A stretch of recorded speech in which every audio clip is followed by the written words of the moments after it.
अस्सलाम वालेकुम। Kitchen and beauty corner में खुशामदीद। कैसे हैं आप सब? खैरियत से हैं जी। तो आज हम बनाने वाले हैं मज़ेदार सा नाश्ता हलवा पूरी का।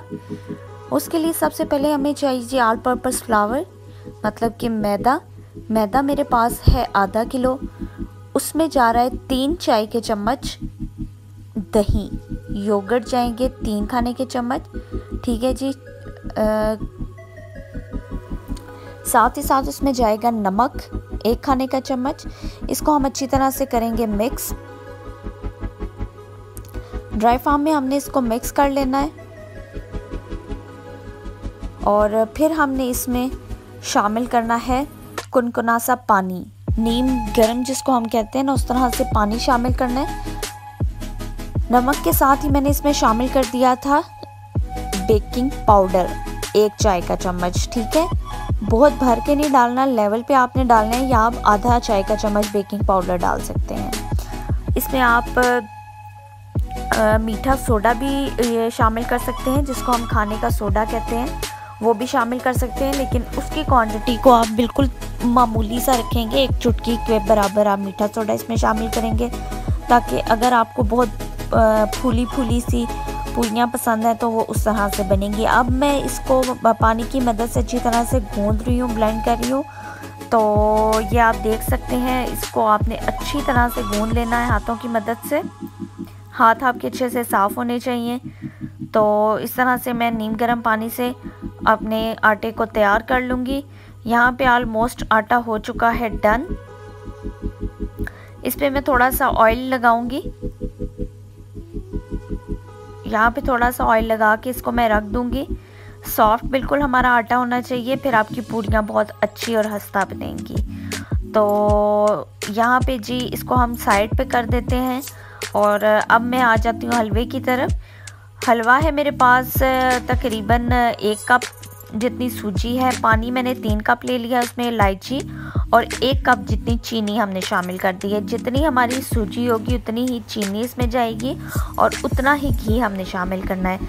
यहाँ पे मैंने थोड़ा सा येलो फूड कलर इसमें शामिल कर दिया है, ताकि हलवे को मैं जो है थोड़ा सा कलरफुल बना लूँ। ऑरेंज येलो सा जो कलर होता है ना, वो मैंने इसमें शामिल किया है, ठीक है। अब मैंने ले लिया है 1 कप घी पैन में, उसमें मैंने डाल दी है इलायचियों को मैं कड़कड़ा लूँगी थोड़ा सा, और उसके बाद इसमें मैं शामिल करूँगी सूजी को। तो यहाँ पे घी हमारा गर्म हो चुका है, आप देख सकते हैं बबल्स बन रहे हैं। तो अब हम इसमें शामिल करेंगे सूजी, और सूजी को हम बिल्कुल हल्की सी आंच पे अच्छी तरह से भून लेंगे।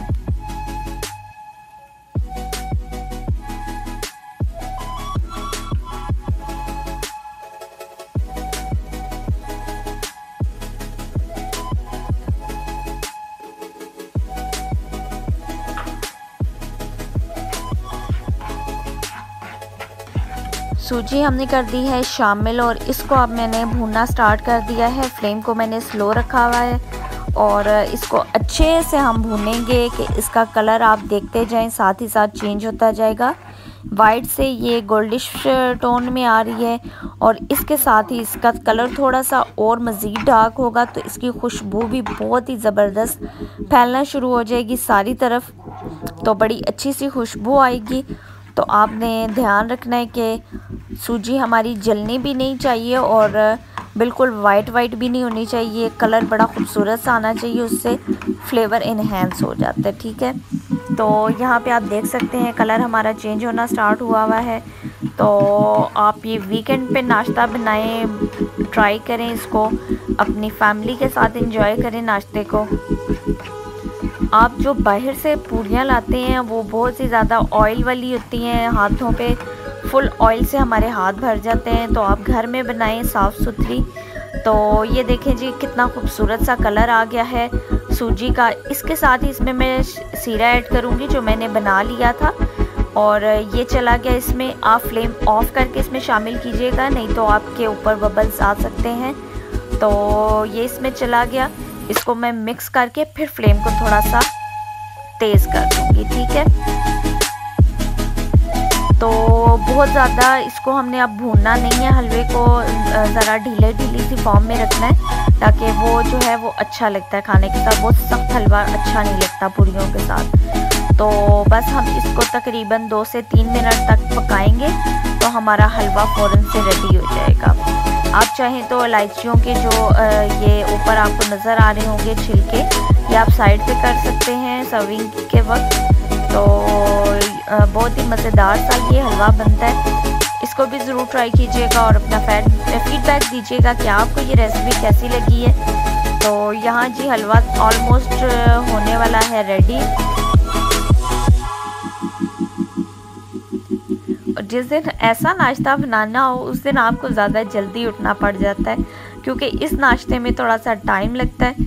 तो यहाँ पे ये देख सकते हैं किस तरह से हमारा हलवा हो गया है, कैसी थिक फॉर्म में आ रहा है। बहुत पतला भी नहीं है, इतनी फॉर्म में आप चूल्हे को बंद कर दें क्योंकि ये ठंडा होके थोड़ा सा और ज़्यादा जो है थिक हो जाएगा। ठीक है, हलवा रेडी हो गया, फ्लेम को हम ऑफ कर देंगे। अब हम आ जाते हैं जी पूरियों की तरफ। तो ये हमारा आटा, हमने इसको तकरीबन आधे घंटे के लिए छोड़ दिया था कवर करके। ये बिल्कुल रेडी हो चुका है, बिल्कुल सॉफ्ट है। अब मैं इसके पेड़े बना लूँगी, बॉल्स बना लूँगी। और इस तरह से जी हमने ये बॉल्स बना लिए हैं। अब हम इसको जो है कुछ भी नहीं आपने लगाना, बस इसी तरह से हमने इसको बेल लेना है। तो मैं आपको दिखाती हूँ कि हमने किस तरह से इसको बेलना है।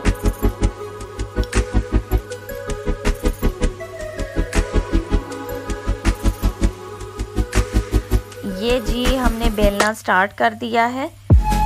तो ये थोड़ा थोड़ा सा चिपकेगा, लेकिन आपने सबसे पहले आपने घबराना नहीं है, नहीं तो आपकी पूड़ियाँ अच्छी नहीं बनेंगी अगर आप घबरा गए तो ये देख लें जी, इस तरह से हमने बिल्कुल पतली सी बेल लेनी है। तो ऑयल हमारा होना चाहिए तेज़ गरम।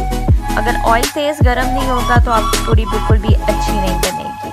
ऑयल तेज़ गरम होना चाहिए क्योंकि हमने इसको ज़्यादा टाइम पकाना नहीं है पूड़ियों को, नहीं तो ये सूख जाएंगी। तो यहाँ जी ऑयल हमारा तेज़ गरम है, चम्मच की मदद से ऑयल हम ऊपर डालते जाएंगे और पूड़ी को प्रेस करते जाएंगे। ये आप देख सकते हैं पूड़ी के बबल्स बनना शुरू हो गए हैं, फूलना शुरू हो गई है, तो बड़ा अच्छे से फूल रही है। मैंने जो है सिर्फ बेकिंग पाउडर शामिल किया था, आधे से 1 चाय का चम्मच। तो अगर आप ज़्यादा फुलाना चाहते हैं तो आप थोड़ा सा बेकिंग सोडा ऐड कर सकते हैं। ठीक है, चुटकी सा बेकिंग सोडा भी इसमें ऐड कर दें, नहीं तो दही जब हम डालते हैं तो वो वैसे ही पूड़ियों को सॉफ्ट कर देता है। तो यहाँ पे 1 बाय 1 मैं अपनी सारी पूड़ियों को रेडी कर लूँगी।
हमारी पूड़ियाँ सारी हो गई हैं रेडी। अब मैं आपको दिखाती हूँ कि ये आ गई थी इस तरह से, और जो चने बने हैं उनकी रेसिपी